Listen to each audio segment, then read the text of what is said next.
Welcome back. Time is 8:44. There is a political standoff brewing in Texas where Republicans just pushed through a redistricting plan that could give them 5 more seats in Congress. Now, it's part of a bigger strategy to help President Donald Trump's allies take back the House in 2026. But Democrats are not having it. Dozens of them, matter of fact, left the state to block the vote. And now Governor Greg Abbott's threatening arrests and daily fines. Meanwhile, Democratic governors in states like California and New York, they're stepping in to back them up and even floating redistricting moves of their own. Joining us now, our chief legal analyst, Khalif Rhodes. Khalif, let's start here. I mean, these civil arrest warrants, they don't really hold much teeth because outside of Texas, it's not like they can call up, say, the lawmakers in Illinois and say, hey, can you arrest these people and bring them back? Absolutely not. I 100% agree with you that these are one smoke and mirrors. It's what one of the state lawmakers said, that a Texas warrant for something civil is not going to work in New York. It's not going to work in Chicago. And so it's good sound bites. It sounds like it's a real threat, but it's nothing behind it more than a bark. There's absolutely zero bite to a civil warrant. These are fines. They'll pay the fines and they'll move on. And this is not a new strategy in Texas, where they are not unique and not new to creating maps that are weirdly shaped. Back in 2021, they did this.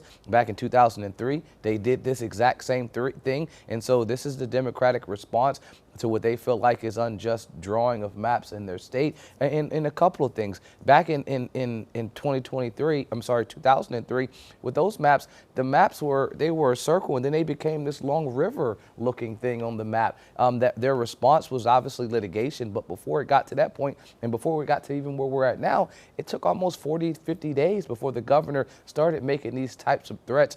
They're not waiting that long now, and folks are waiting and wanting action to happen in their state faster than later. North Carolina, no stranger to redistricting, gerrymandering. We know and have experienced that over the years. So Texas could gain, Trump and GOP could gain 5 new House seats.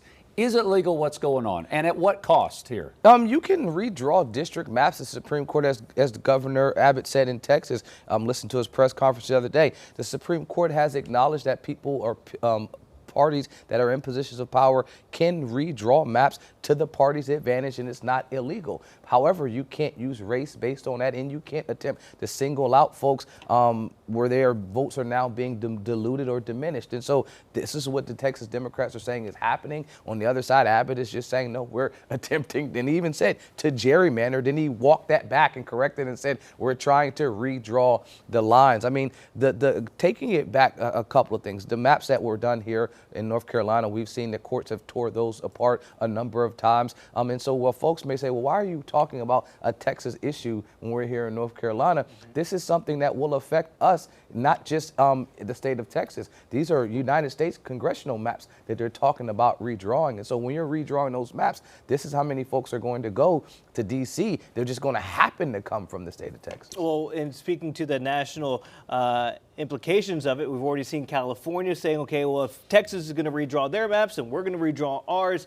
Khalif, I don't think the current makeup of the Supreme Court would take up a case like this, but do you envision at some point that this goes back to the Supreme Court saying, okay, I know there was a previous ruling on gerrymandering, but there has to be a better way? Well, I think you would hope that they would bring some guidance. I mean, the goal of the Supreme Court is that their job is to play referee. They call balls and strikes, and that's all judges. But in this court, the justices are actually reining in, inferior courts. They're reining in a mixed bag of decisions where you get one decision in California and another decision in Texas. They're supposed to give us some uniformity, supposed to give us some guidance in situations like this. So if the current guidance stands, we can have the situation, as you mentioned, where Texas can redistrict, and it can be a state of all Republican congressional seats being filled, and in New York or California can be all Democrats. I'm not sure if that's what the founders intended, but that seems like where we're leading. I think it will be harder for states like California and New York to redistrict in a way that will, make it all Democratic or make it, no Republican seats.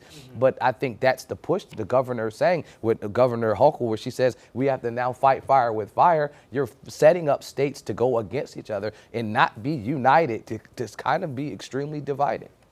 All right, this is just the beginning of this. Yeah, we'll have to see. And if those Democrats come back from Illinois to Texas, it is definitely a show. Everything's bigger in Texas, including the drama. So thank you, Khalif. Appreciate that.